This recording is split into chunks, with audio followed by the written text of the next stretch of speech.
A'udzubillahi minasyaitonirrajim. Bismillahirrahmanirrahim. Alhamdulillahirabbil alamin. Wa bihi nasta'in wa sallallahu ala Muhammadin wa ala alihi thayyibin thahirin wa ashabil muntajabin. Kita punya pembahasan akhlak. Pada hakikatnya pembahasan akhlak terkait tentang nafs. Sebab nafs kita lah yang akan meraih sifat-sifat kesempurnaan. Meskipun pada dasarnya akhlak ya dia bisa dinisbahkan dengan baik, disebut dengan akhlak baik, dan juga bisa dinisbahkan kepada yang buruk, disebut dengan akhlak buruk. Yakni ketika nafs kita tersifati dengan sifat-sifat baik, jadi terdapat malakah nafsani dalam sifat-sifat baik, maka pada diri kita terdapatlah akhlak baik. Tapi sebaliknya, ketika diri kita tersifati dengan sifat-sifat buruk, yakni sifat-sifat buruk yang malakah nafsunya kita, maka ya disebutlah pada diri kita itu akhlak buruk. Nah, salah satu jalan menuju ma'rifat ilahiyah adalah ma'rifat nafs, yakni pengetahuan terhadap nafs. Karena memang salah satu jalan untuk mencapai ma'rifatullah yaitu tahzib dan tazkiyatun nafs, yakni pembersihan dan penyucian diri. Terkait masalah pengetahuan nafs ini, Tuhan berfirman, wa fi anfusikum afala tubsirun, dan pada diri-diri kalian apakah kalian tidak renungkan? Dalam artian, selain kita merenungkan fenomena alam jagat raya ini yang bisa membawa kita pada pengetahuan Tuhan, ma'rifatullah, juga perenungan terhadap diri, perenungan terhadap nafs kita. Ini juga akan mengantar kita pada ma'rifatullah. Bahkan perenungan terhadap diri ini jalannya lebih, istilahnya lebih singkat dan lebih sempurna untuk mengantar kita kepada ma'rifatullah. Makanya juga terdapat riwayat dari Rasulullah Shallallahu Alaihi Wasallam di mana beliau bersabda, "Man arafa nafsahu faqad arafa rabbah." Siapa yang mengenali dirinya, niscaya dia mengenal Tuhannya. Jadi pada hakikatnya salah satu pengetahuan dan ma'rifat yang sangat penting dicari dan akan mengantar pada perjalanan kesempurnaan adalah ma'rifat nafs, yaitu pengetahuan diri. Beberapa hal berikut ini yang perlu diketahui dalam rangka ma'rifat nafs. Pertama, zat manusia terbentuk dari dua substansi. Ya, kalau kita belajar filsafat, ada yang disebut dengan jauhar, yaitu substansi. Dan ada juga yang disebut dengan aksiden, yaitu aksiden yakni arad kalau bahasa Arabnya. a'rad, aksiden. Kalau jauhar yaitu substansi. Apa perbedaan antara substansi dengan aksiden? Ya, di dalam filsafat tentu kalian sudah dapatkan apa itu definisi substansi dan apa itu definisi aksiden. Ya, ada yang mungkin tahu apa definisi substansi? Ya. Definisi substansi ya, yaitu ketika ia mewujud di luar, maka ia tidak perlu terhadap maudhu atau subjek. Ya, idza wujida fil kharij, ya, wujida la fil mawzu. Jadi dia ketika mewujud di luar, dia tidak mewujud di subjek. Kebalikan daripada aksiden, ketika dia mewujud di luar, dia butuh terhadap subjek. Dia butuh terhadap mahal. Jadi idza wujida fil kharij, wujida fil mawdhu atau fil mahal. Itu perbedaan substansi dengan aksiden. Jadi nafs itu ia juga adalah satu substansi dan substansinya non materi, yaitu dia bukanlah materi. Ya, kalau jisim ini ya substansi materi. Badan kita ini adalah ya substansi materi. Dia adalah jisim. Sementara nafs itu adalah substansi non materi. Nah, di mana berbeda dengan kita punya jasad. Karena kalau jasad kita substansinya materi, ya. Karena itu ya ada perbedaan signifikan antara nafs dengan jisim kita. Nafs kita ini adalah hidup, ya, berakal, aktif, ya, dan ialah sumber daripada irada, gerak dan sebagainya. Sementara jisim atau jasad kita ini pada hakikatnya ia adalah mati, ia adalah jahil, ia adalah pasif. Ya, dia merupakan alat daripada nafs kita di dalam di dalam perbuatan daripada nafs. Ya. Yang kedua yang berhubungan dengan nafs, kesempurnaan, keutamaan dan kelebihan sesuatu atas yang lain, dalam hal ini manusia atas yang lain, ya, atau manusia atas manusia yang lain, itu dapat diperoleh manusia hanya dengan jalan pengetahuan dan pengamalan terhadap apa yang diketahuinya. Jadi ketika seseorang ya mempunyai pengetahuan dan mengamalkannya, maka ia bisa mencapai kesempurnaan. Dan dalam koridor inilah manusia bisa mencapai kesempurnaan dan mendapatkan keutamaan daripada yang lainnya. Bukan sesuatu yang lain seperti kekayaan dan kekuasaan. Nilai keutamaan itu bukan kekuasaan. Nilai keutamaan itu bukan kekayaan. Tapi nilai keutamaan itu apa yang membentuk nafs. Dan yang membentuk nafs itu tiada lain adalah pengetahuan dan pengamalan terhadap pengetahuan.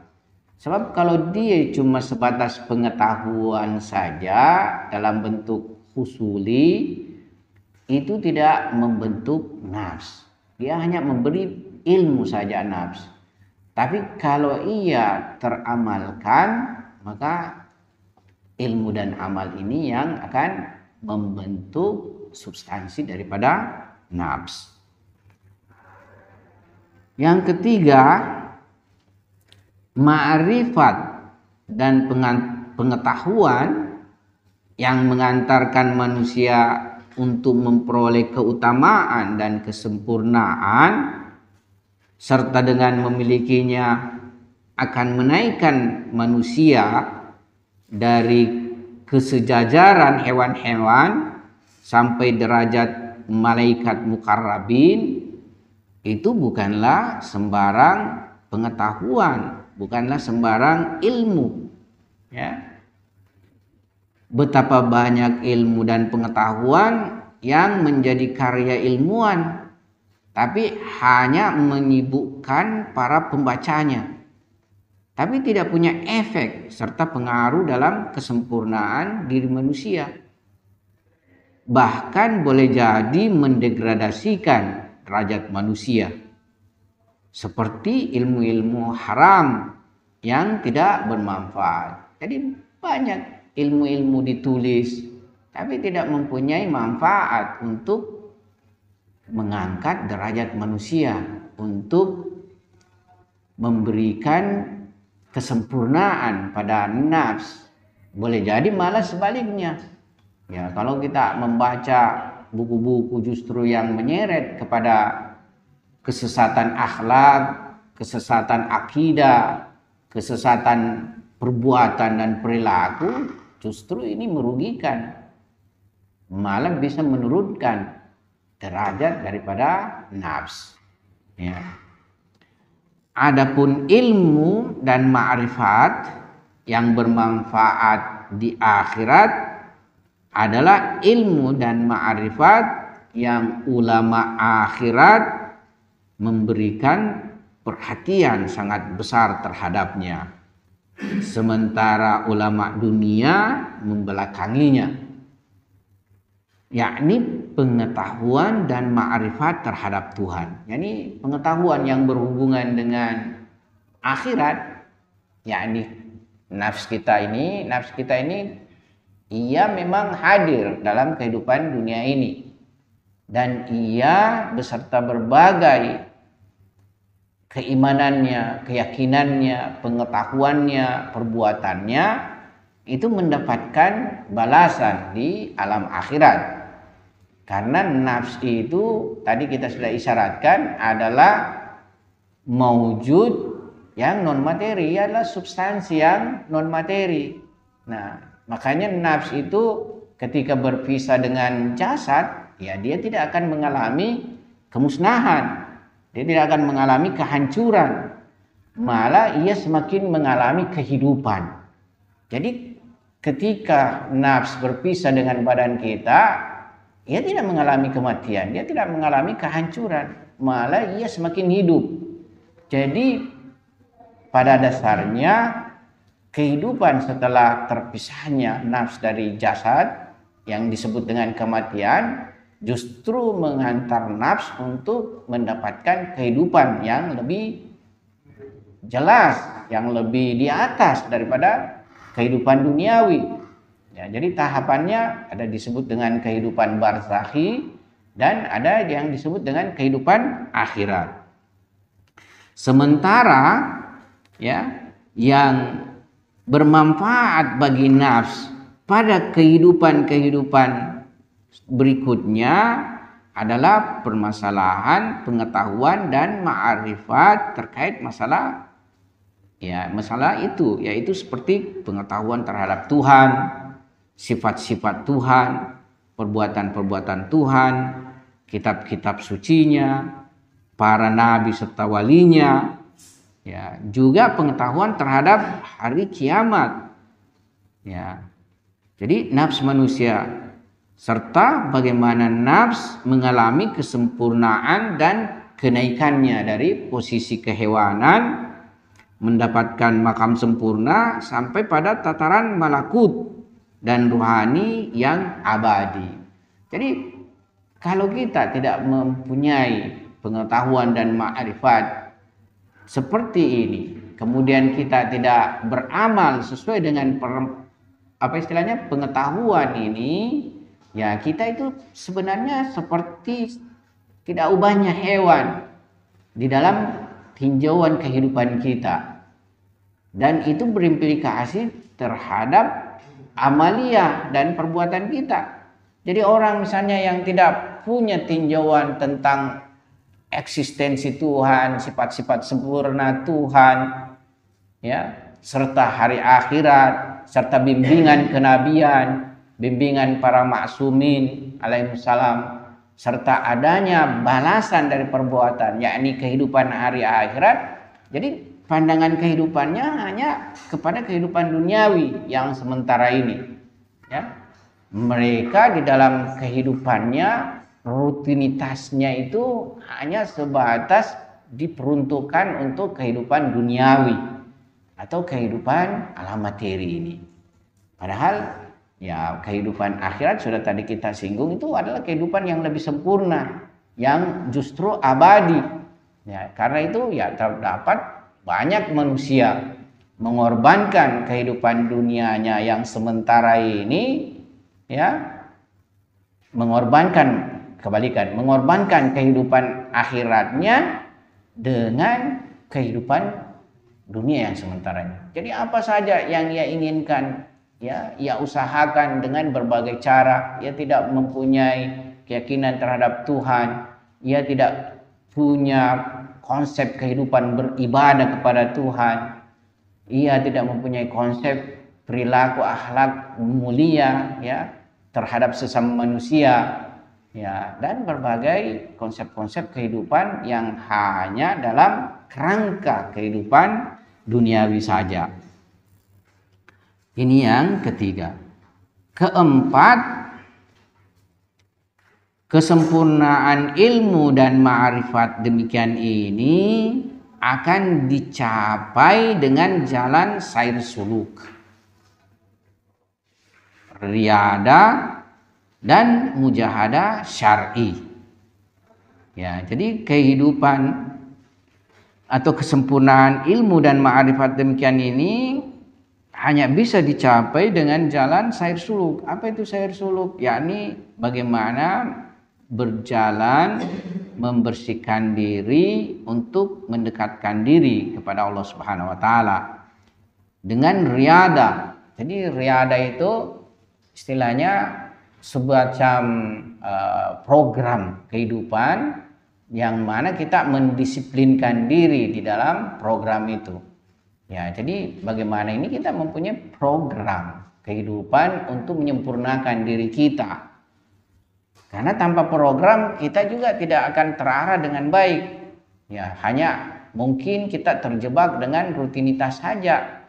Jadi perlu juga program. Di program itu seperti kalian. Kalau kalian ini belajar tapi tidak punya program di dalam belajarnya, itu ya tidak akan menghasilkan maksimal.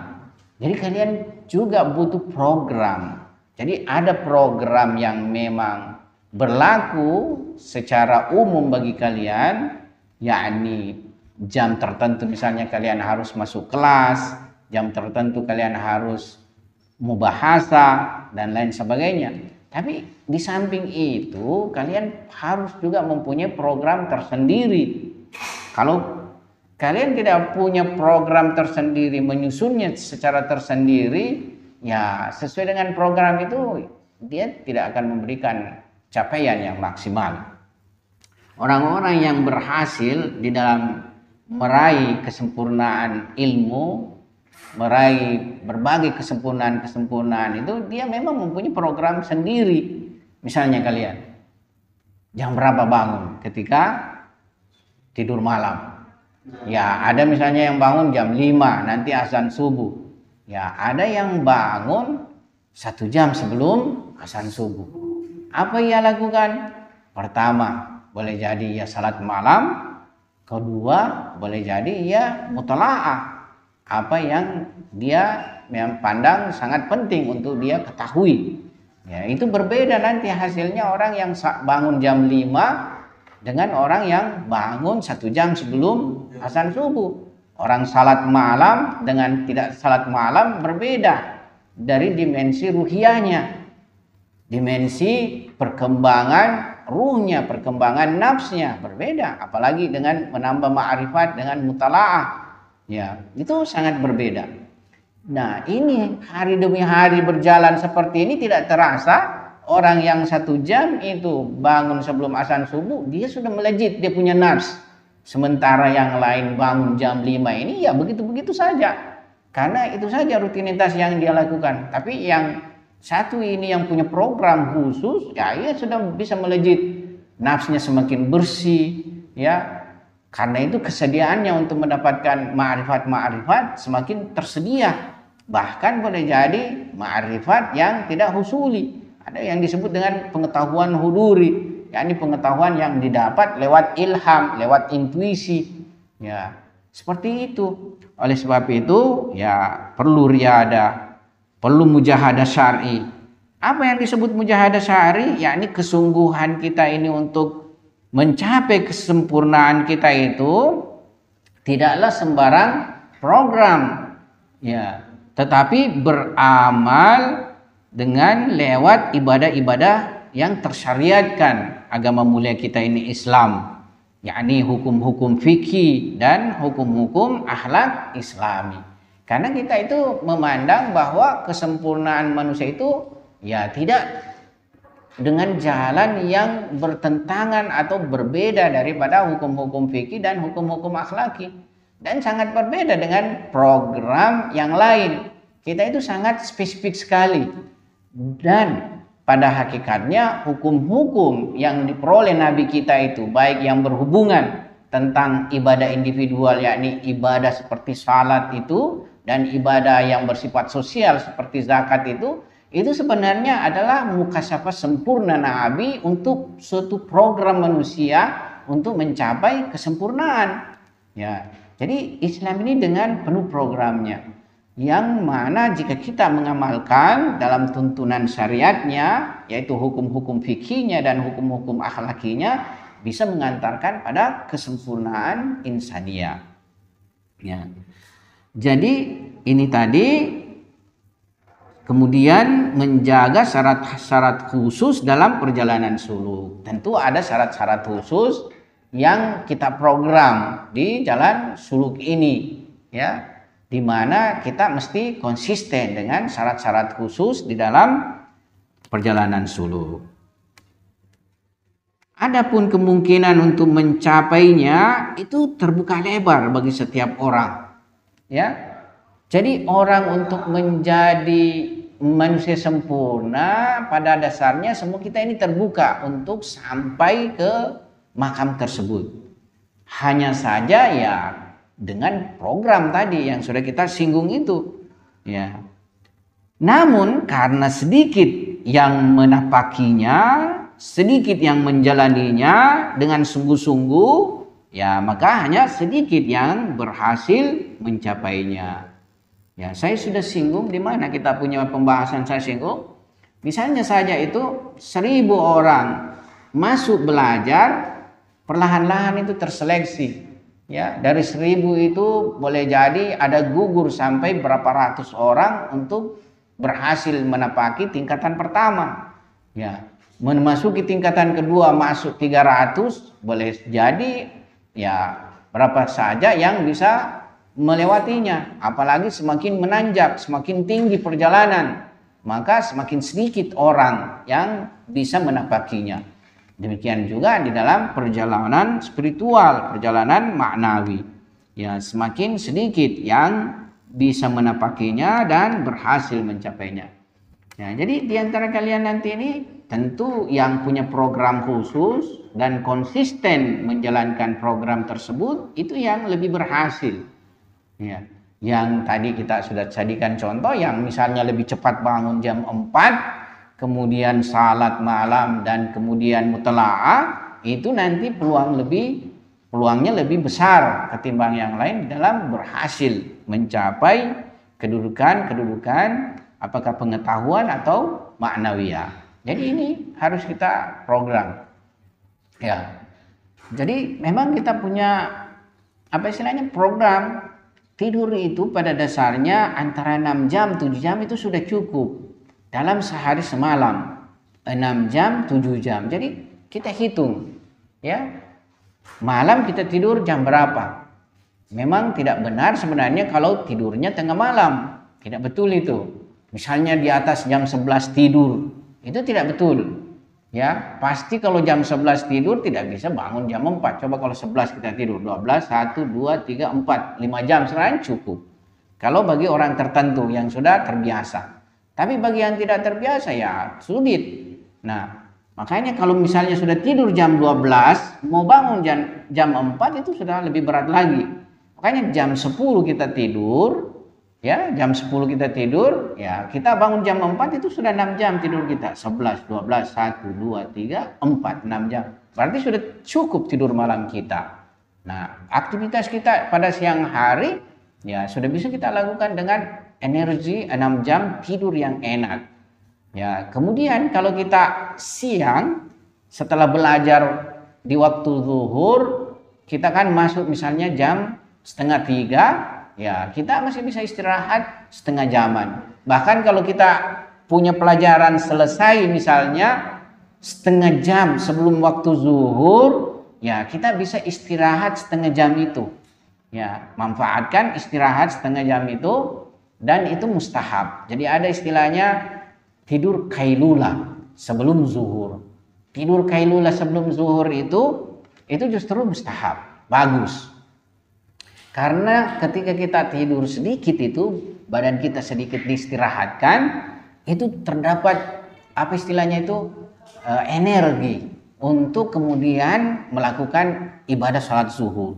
Jadi ada semacam energi dan kenikmatan itu, ya kekuatan untuk melakukan sholat zuhur. Beda misalnya kalau badan terlalu letih langsung salat, itu biasa kita alami. Saya sendiri biasa alami, karena tidak ada waktu, ya kita beraktivitas langsung masuk waktu salat, kita salat. Itu biasa karena keletihannya itu kadang antara tidur dengan melakukan salat. Nah setelah salat itu biasa zikir-zikir itu justru ya kita kadang hampir tertidur, bahkan mungkin jadi tertidur. Ya. Nah untuk memahami masalah ini dengan baik, ya bisa kita berikan semacam ilustrasi. Nafs manusia dalam mempersepsi topik-topik benar dan berhubungan terhadap hakikat sesuatu itu berposisi sebagai cermin yang berhadapan dengan gambaran dan konsep-konsep yang diketahuinya. Sementara penyebab tak terlihatnya suatu gambaran dalam cermin ada 5 hal. Ya, jadi penyebab tak terlihatnya suatu gambaran dalam cermin ada 5 hal. Pertama, cermin masih belum dalam bentuk sempurnanya. Misalnya bahan-bahan yang diperlukan dalam pembuatannya sudah tersedia, tapi cermin masih belum dibuat. Ya, ini yang pertama. Kedua, terkadang cermin sudah jadi, tapi banyak kotoran, banyak karatan, dan tertutupi debu. Nah, tentu ia juga belum bisa mendapatkan gambaran dengan baik. Nah, ketiga, dikarenakan kita tidak memposisikan cermin pada posisi di mana gambar ingin disaksikan. Jadi kita tidak memposisikan nafs kita di mana posisi supaya kita bisa mendapatkan ma'rifat. Ya, misalnya objek dan benda yang ingin disaksikan justru berada di belakang cermin. Ya, tentu tidak akan terpantul gambar pada cermin. Keempat, antara cermin dan benda terdapat sesuatu. Misalnya tirai sebagai penghalang. Nah, ya kebanyakan kita ini ya banyak tirai sebagai penghalang, banyak hijab-hijab istilahnya. Jadi hijab itu artinya tirai yang menghalangi nafs kita untuk hadir di dalam realitas-realitas itu. Apa yang menghalangi kita menyaksikan permasalahan-permasalahan maknawiyah spiritual, hal-hal yang bersifat supranatural, itu adalah nafs kita terhijabi dengan banyak tirai-tirai. Ya, banyak perkara-perkara yang menghalangi nafs kita. Ya, itu nanti dibahas berhubungan masalah pembersihan nilai. pembersihan diri, menghilangkan sifat-sifat buruk dari diri kita. Jadi semua sifat-sifat buruk itu adalah tirai-tirai penghalang daripada nafs. Tirai-tirai yang menghalangi perjalanan nafs. Ada seperti kesombongan, kejahilan, kebakhilan, ya. Apa istilahnya? Banyak sifat-sifat buruk kita, kedengkian, ketamakan, keserakahan. Ya, ini baru sebagian dari tirai-tirai yang sangat banyak sekali. Kalau dalam pembahasan syair suluk ada yang disebut dengan hijab kegelapan, zulmani, dan ada yang disebut hijab cahaya. Nah, untuk kita saja beranjak dari hijab kegelapan ini betapa susahnya. Nah, ketika kita berhasil melewati hijab zulmani, terdapat lagi berbagai hijab cahaya. Ya, hijab cahaya juga adalah merupakan hijab antara kedudukan yang satu dengan kedudukan yang lain. Jadi untuk sampai, apalagi kalau misalnya syair suluk para pesalik itu sebenarnya dia ingin sampai ke Tuhan. Ya, dia ingin sampai ke Tuhan. Makanya semua cahaya-cahaya pun, hijab-hijab cahaya untuk menyampaikannya kepada Tuhan itu juga hijab bagi dirinya. Ya, belum lagi hijab-hijab kegelapan ini, sangat banyak hijab-hijab kegelapan ini. Nah, itu yang keempat. Yang kelima, ya kita tidak mengetahui secara pasti posisi untuk menempatkan nafs kita. Ya, sehingga cermin itu kita tidak letakkan benar-benar ke arah objek-objek yang hendak diketahui. Jadi ini kurang lebih 5 hal sebagai ilustrasi yang bisa menghalangi nafs kita untuk sampai pada pengetahuan dan ma'rifat hakikat sesuatu. Ya, jadi seperti 5 perkara ini tentang substansi nafs manusia, di mana ia memiliki kesiapan sebagai sebuah cermin yang akan bertajalli gambaran hakikat Allah Subhanahu wa taala. Karena itu, langkah mendasar yang dibutuhkan untuk mendapatkan ilmu dan ma'rifat ilahiyah adalah mengenal diri, mengenal nafs kita terlebih dahulu. Bahwa nafs adalah suatu substansi non materi, hidup, aktif, dinamis, abadi.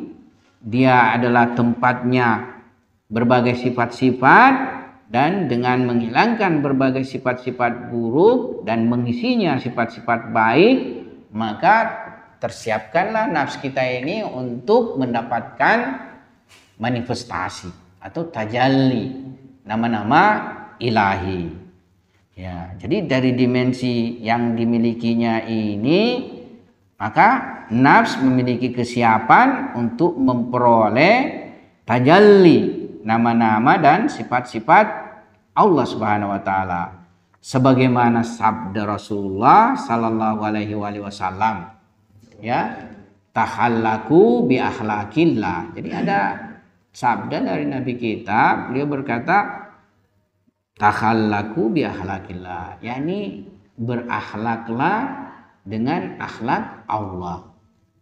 Bagaimana berakhlak dengan akhlak Allah? Yakni berbagai sifat-sifat sempurna ilahi itu memanifestasi pada nafs kita. Jadi Tuhan itu misalnya adalah Maha Rahman, bagaimana ya sifat dan nama Tuhan itu bertajalli pada diri kita, yaitu Rahman, kepengasihan, kepenyayangan Tuhan yang memanifestasi pada diri kita. Kita ini kaum muslimin sebenarnya dari dimensi tarbiyahnya itu sangat cukup, ya, membawa kita ini sebagai insan atau manusia yang paling baik, ya. Kenapa? Karena kita ini setiap hari itu ditalkinkan, ya, dengan nama-nama ilahi yang baik, ya. Walillahi asmaul husna fad'u biha. Tuhan itu mempunyai nama-nama indah. Tuhan itu mempunyai nama-nama baik. Maka serulah ya Tuhan dengan nama-nama baiknya. Di dalam surah Al-Fatihah kita memulai dengan Bismillahirrahmanirrahim. Dengan nama Allah yang Maha Pengasih, Maha Penyayang. Nah, di mana dua nama ilahi ini yaitu Rahman dan Rahimnya adalah mengajarkan kepada kita supaya kita itu ya bisa mempunyai sifat Rahman dan Rahim. Jadi bukan hanya dalam bentuk husuli, tapi bagaimana nama ya sifat dan nama Tuhan itu bertajalli pada diri kita sehingga kita terjelma sebagai manusia yang pengasih dan penyayang.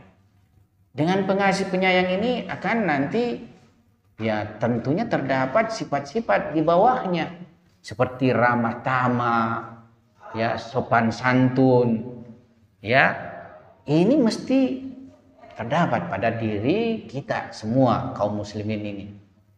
Oleh sebab itu di sini sebenarnya ma'rifat husulinya itu penting. Pertama itu kita harus memahami ya ma'rifat husulinya. Ketika kita mengatakan bismillah dengan nama Allah, pada hakikatnya di sini kita menempatkan Allah sebagai satu-satunya wujud yang paling berkuasa, wujud yang mencakupi segala sesuatu, yakni Allah Subhanahu wa taala. Jadi nama Allah itu adalah nama ilahi yang paling universal, yang paling luas, di mana nama Allah ini mencakupi lagi berbagai nama-nama, ya, di mana nama-nama yang lain itu berada di bawah tarbiyah daripada nama Allah. Jadi dengan kita mengucapkan bismillah ini dengan pemahaman, berarti kita berhadapan dengan suatu wujud di mana wujudnya maha kuasa, maha agung, maha perkasa, ya, dengan berbagai sifat-sifat kesempurnaannya. Oleh sebab itu ya tidak boleh ada sifat ketakburan pada diri kita, sifat kesombongan pada diri kita, sifat keangkuhan ya pada diri kita.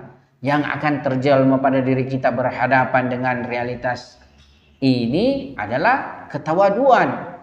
Ya, kita mesti tawadu, kita mesti rendah, ya, bukan merendahkan diri, tapi rendah hati. Ya, ini tidak sombong, tidak angkuh. Sebab memang ya kita itu dilarang untuk sombong. Ya, ada riwayat yang menjelaskan ya tidak akan masuk surga orang yang mempunyai sifat sombong di dalam dirinya meskipun sebesar biji sawi. Pernah dengar riwayat itu? Ya. Jadi kita pada dasarnya ya memang tidak boleh sombong pertama. Karena jubah kebesaran itu hanya milik Allah Subhanahu wa taala. Oleh sebab itu semua maujud-maujud yang lain karena ia sama di dalam kekerdilan, sama di dalam kefakiran berhadapan dengan Allah Subhanahu wa taala, maka tidak ada boleh antara yang satu dengan yang lain menyombongkan dirinya. Makanya dosa primordial atau dosa yang paling pertama dan paling lama atau paling apa istilahnya dilakukan oleh maujud ini adalah dosa kesombongan. Ya, yang dilakukan oleh maujud iblis. Ya, iya. Jadi kenapa iblis itu dilaknat oleh Tuhan, kemudian dijauhkan daripada rahmat Tuhan? Karena dia memakai jubah kesombongan ini. Ya, dia ketika Tuhan perintahkan untuk sujud kepada Adam, ya di sini dia sombong. Padahal perintah Tuhan, ya perintah Tuhan haruslah dipatuhi, haruslah ditaati. Tidak boleh kita berhadapan dengan perintah Tuhan, ya dengan tidak menaatinya. Ya, karena ketika kita tidak menaati, tidak patuh, itu mempunyai dimensi kecongkakan berhadapan dengan Tuhan. Jadi sebenarnya di sini ada dua dimensi iblis. Pertama dia sombong, ya, dia memperlihatkan keangkuhan berhadapan dengan perintah Tuhan. Yang kedua, dia juga memandang dirinya ya secara sombong lebih mulia daripada Adam. Lebih mulia daripada Adam. Ya, kan peristiwa ketika Tuhan memerintahkan semua sujud kepada Adam, ya, itu dia tidak mau sujud. Ya, kemudian ditanya, kenapa kamu tidak mau sujud? Ya, kenapa tidak mau sujud? Dia mengatakan, saya tidak mau sujud karena saya lebih baik daripada Adam. Dia tidak mau sujud karena memandang dirinya lebih baik daripada Adam. Dia mengatakan bahwasanya engkau ciptakan saya dari api, sementara engkau ciptakan Adam dari tanah. Jadi dia memandang dirinya lebih mulia daripada Adam. Dia tidak memahami pada hakikatnya pada diri Adam itu, kendati pun dia berasal dari ciptaan tanah, tapi terkandung kemuliaan dan ketinggian kepada Adam dengan pencapaian-pencapaian kesempurnaan pada diri Adam. Ya, jadi di sini kita bisa lihat betapa yang disebut dengan sifat kesombongan itu adalah suatu sifat yang menjatuhkan iblis. Oleh sebab itu siapapun maujud atau siapapun manusia, kalau dia memakai jubah kesombongan, dia akan menjatuhkan dirinya dan ia akan jauh dari rahmat Allah Subhanahu wa ta'ala. Jadi riwayat tentang tahallaku bi akhlakillah, yaitu berakhlaklah dengan akhlak Allah. Ya. Namun untuk memperoleh tentunya akhlak ilahi ini, ya itu tadi yang kita sudah isyaratkan, bahwa nafs harus memiliki kebersihan dan kesucian, sehingga dimensi-dimensi yang dimilikinya tersebut dapat bekerja dengan baik dan sempurna dalam berhadapan dengan tajalli cahaya ilahiyah. Ya. Sebab sebenarnya Tuhan itu dengan berbagai sifat-sifat sempurnanya, berbagai nama-nama sempurnanya itu senantiasa bertajalli. Ya, tidak pernah Tuhan menahan pemberiannya. Ya, jadi Tuhan itu tidak pernah menahan pemberiannya. Tuhan itu tidak bisa sedikit pun kita berpikir bakhil. Ada dimensi kebakilan pada Tuhan. Dia adalah maha jud. Jadi sifat Tuhan itu salah satu diantaranya yakni jud. Jud itu artinya sangat memberi. Ya, makanya kalau ada namanya Jawad, nama bagus itu. Jawad yakni dia sangat suka memberi. Orang yang sangat dermawan. Ya, jadi Tuhan mempunyai nama jud. Artinya apa? Semua kesempurnaan, ya, semua sifat-sifat dan nama-nama sempurnanya itu senantiasa bertajalli, senantiasa mengemanasi. Cuma kita ini, ya, yang berbeda-beda datang menerima pancaran pemberiannya itu. Ya, ada yang datang misalnya hanya dengan kapasitas 1 gelas saja. Ya, dengan membawa kapasitas nafsnya 1 gelas. Ya, dia hanya bisa menampung 1 gelas saja. Yang lainnya itu ya dia tidak bisa tampung. Ya. Kalau ada yang datang misalnya dengan kapasitas 1 baskom, ya dia lebih banyak menampungnya. Ya, bisa mendapatkan emanasi ilahi, pemberian ilahi 1 baskom. Nah, kalau nafsunya seperti insan kamil, ya seperti Rasulullah sallallahu alaihi wasallam dan ma'sumin alaihi salam, dia membawa nafs yang tidak terbatas daya tampungnya. Ya, karena itu dia bisa menampung tak terbatas pemberian Tuhan. Tapi tentunya dia tidak bisa mencapai makam sebagai Tuhan. Ya, kenapa? Karena Tuhan adalah wujudnya wajib secara zat. Tapi segala sesuatu yang lain itu wujudnya wajib karena yang lainnya. Ya, jadi kita semua ini wajib sebenarnya kewujudannya. Tapi yang lainnya. Jadi kita mempunyai kesamaan Tuhan dari aspek kewujudan wajib. Cuma perbedaannya Tuhan wajib secara zat, sementara kita ini wajib karena yang lain. Karena kita ini sebab yang membuat kita tercipta, ada sebab yang membuat kita tercipta. Kalau Tuhan keberadaannya secara zatnya tanpa ada sebabnya. Ya oleh sebab itu, ya meskipun bagaimana kesempurnaan yang dicapai oleh manusia, dia tidak akan pernah mendapatkan kedudukan seperti Allah Subhanahu wa taala. Tetapi dia bisa menerima berbagai pancaran nama-nama serta sifat-sifat ilahi sesuai dengan kapasitas daya terimanya. Oleh sebab itu ya kita ini untuk mendapatkan ya kekuatan terima itu, nafs kita ini yang harus kita ya luaskan. Bagaimana caranya meluaskan nafs kita itu? Ya itu tadi, ya ini kita membersihkan dan menyucikannya. Kalau kita misalnya cinta mobil, berarti sesempit itu nafs kita. Ya. Jadi apa yang mengikat nafs kita itu, sesempit itu nafs kita. Ya. Kalau kita misalnya suka ya dunia, cinta dunia istilahnya, ya, cinta kekuasaan, cinta kekayaan, cinta keterkenalan, kemasyhuran, dan apa saja yang dicintai dan mengikat nafs kita, maka sejauh itu saja nafs kita kesempitannya. Ya.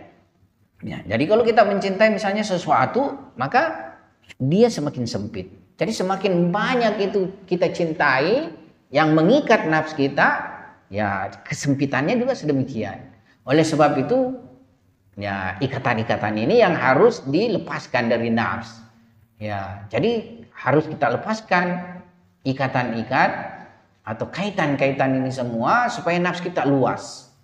Ya. Jadi orang yang bisa menjadi wali Tuhan itu, menjadi insan kamil itu, mereka yang tidak butuh kekuasaan, mereka yang tidak butuh kekayaan, mereka yang tidak butuh kemasyhuran, mereka yang bahkan tidak butuh apapun yang ada di dunia ini. Dia yang tidak butuh semua apa yang ada di dunia ini.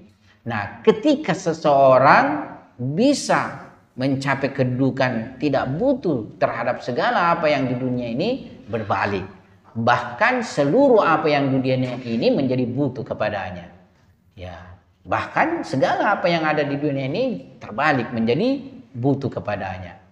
Ya, ini apa istilahnya? Ketika seseorang bisa melepaskan dirinya dari ikatan-ikatan ya, serta misalnya badan, ya badan kita ini kan suka santai-santai, ya badan kita ini suka santai-santai, suka rohat-rohat, suka bincang-bincang sama temannya, cerita-cerita apa saja, itu ikatan itu, ya, ya itu harus kita lepaskan diri kita itu kalau ingin berhasil. Daripada saya banyak cerita-cerita dengan teman saya, lebih bagus saya mutalaah, lebih bagus saya banyak beribadah dan sebagainya. Bukan berarti tidak cerita sama sekali, karena ada juga hal-hal yang kita justru ya dengan kawan kita ya dari situ kita bisa mendapatkan energi dari nafs kita. Jadi ada istilahnya begini, ya kenapa agama kita itu melarang kita bermajlis dengan orang-orang fasik, dengan orang-orang yang melakukan maksiat. Itu agama melarang kita. Ya. Kenapa? Karena dia mempengaruhi kita punya nafs, sehingga nafs kita itu nanti mendapatkan juga kotoran-kotoran dari ruhnya. Jadi kita ini semua memancarkan ruh kita ini memancarkan, kalau istilah orang ada auranya. Jadi kita punya ruh ini memancarkan. Kalau misalnya ada orang sudah bermaksiat datang di sini, ia pancarkan maksiatnya itu sama kita. Ya. Kalau daya tahan kita kurang, ya bisa saja nafs kita itu menerima itu dan akan terpengaruh. Ya. Makanya kenapa kita dilarang bermajlis dengan orang-orang yang suka berbuat dosa, yang fasik, ya, dan lain sebagainya, orang-orang yang jauh dari Tuhan, orang-orang yang lalai, karena bisa memancarkan ruhnya itu kepada kita, hal-hal yang seperti itu. Oleh sebab itu justru sebaliknya. Sebaliknya, kita dianjurkan bermajelis dengan orang-orang baik. Kita dianjurkan bermajelis dengan orang-orang yang mempunyai pengetahuan. Kenapa kita dianjurkan misalnya ketemu dengan ulama? Ya, ulama asumsinya tidak melakukan dosa. Hatinya bersih. Ucapan dan lisannya penuh dengan nasihat. Ruhnya memancarkan kebaikan. Ya, makanya kita dianjurkan bermajelis dengan orang-orang baik, dengan ulama. Bahkan istilahnya ya sekiranya imam atau Rasulullah hadir hari ini, kita harus berjuang untuk ketemu dengannya. Ya.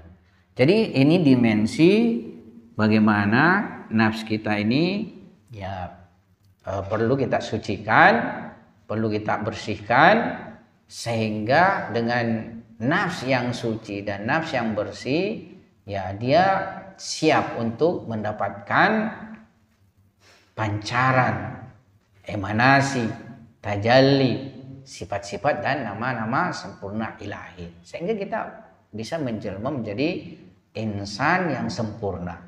Ya, sebenarnya kita ini apa ya istilahnya yang paling wajib kita lakukan dalam kehidupan ini, ya, yang paling wajib kita lakukan dalam kehidupan ini adalah membersihkan diri kita. Sebagaimana pernah saya singgung ayat, ya, Tuhan berfirman, fa'alhamaha fujuraha wa taqwaha. Jadi Tuhan itu mengilhamkan pada nafs. Kan sebelumnya itu kan wa nafsi wa ma sawaha, dan demi nafs serta kesempurnaannya. Ya, fa'alhamaha fujuraha wa taqwaha. Jadi Tuhan tidak menciptakan nafs, tidak menciptakan manusia seperti malaikat. Ya, malaikat itu sudah dicipta Tuhan, dia mempunyai kedudukan masing-masing. Kenapa? Karena zatnya malaikat itu basit. Ya, jadi dia hanya mempunyai kedudukan yang khusus baginya saja. Ada malaikat yang sujud saja, ada malaikat yang ruku saja, ada malaikat yang berdiri saja, dan mereka tidak akan maksiat kepada Tuhan. Tetapi malaikat tidak lagi naik makamnya itu. Jadi dia disebut sebagai makam ma'lum. Jadi dia sudah mempunyai kedudukan yang ma'lum, diketahui, ditentukan, tertentu dia makamnya itu. Ya, memang tinggi makam mereka, tapi dia sudah di makam itu tidak lagi akan bergeser naik dan turun. Ya. Nah, manusia dicipta, dia diberi peluang untuk naik turun kedudukannya. Ya, makanya fa'alhamaha fujuraha wa taqwaha. Diilhamkan pada nafsi itu kecenderungan pada fujur, pada kejahatan, pada keburukan, dan takwa pada kebaikan, ya, dan kesempurnaan. Nah, Al-Qur'an mengatakan, ya, qad aflaha man zakkaha. Beruntunglah orang yang menyucikannya. Yakni orang yang hanya mengikuti ketakwaan itu, kecenderungan ketakwaan itu. Jadi dia menyucikan, ya. Wa qad khaba man dassaha, dan merugilah orang yang mengotorinya. Yakni dia mengikuti pada kecenderungan fujurnya itu. Jadi dia dinamis. Ketika dia berlaku buruk, ya dia turun derajatnya. Ketika dia berlaku baik, mengikuti kecenderungan takwanya, ya dia akan naik derajatnya. Sampai ada manusia yang karena begitu dia bersihnya, tidak melakukan sedikit pun dimensi fujur pada dirinya, sehingga sedemikian bersihnya, maka tingkatan yang dia lewati itu sedemikian hingga sampai malaikat-malaikat pun yang punya tingkatan-tingkatan ini dia lewati, ya, dia lewati. Ya. Kenapa? Karena ada istilahnya dinamisasi pada diri manusia. Jadi bedanya dia mencapai derajat karena ada tantangan. Sementara malaikat mendapat derajat tidak punya tantangan, sudah diberi demikian. Makanya malaikat tidak dibekali hawa nafsu.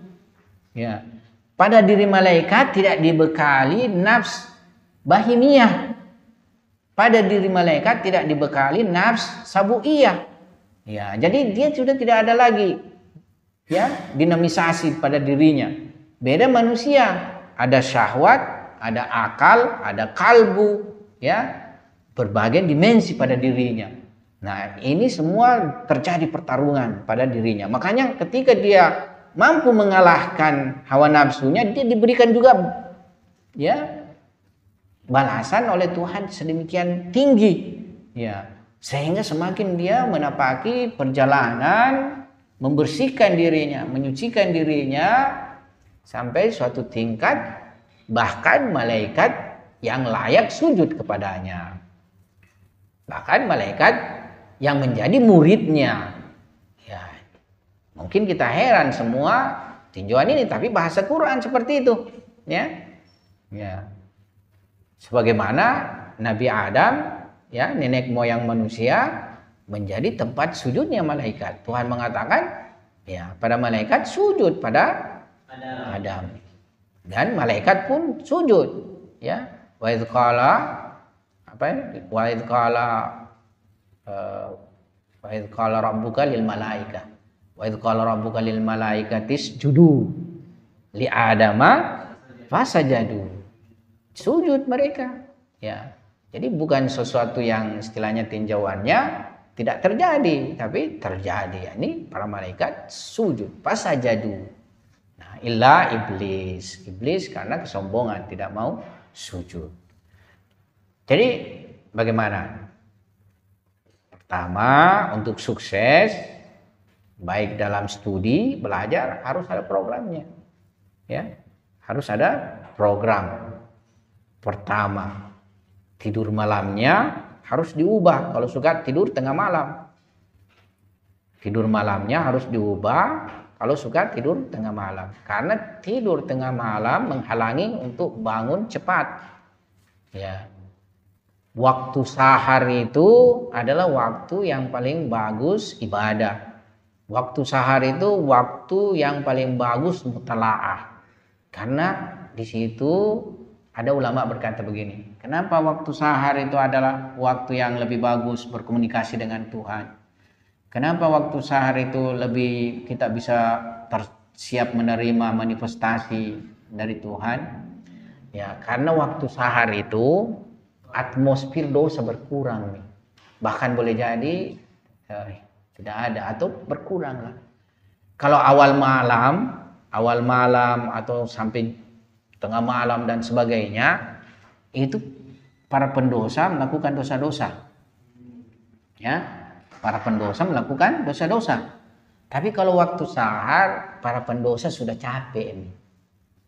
Yang minum-minum sudah teler, tertidur nih semua. Yang sudah berdansa-dansa itu capek nih juga, tidur nih semua. Jadi tidur nih semua, waktu sahar itu mau subuh, bersih nih atmosfer maknawiyah. Makanya ketika kita bangun di situ beribadah, nah itu kalbu kita lebih mudah berkomunikasi dengan Tuhan, dan ya tajalli pemberian Tuhan itu, rahmat Tuhan lebih bisa sampai pada kalbu kita. Ya, saya kira pembahasan akhlak kita sekian pada kesempatan ini, semoga ada manfaatnya. Wabillahi taufiq wal hidayah. Assalamualaikum warahmatullahi wabarakatuh.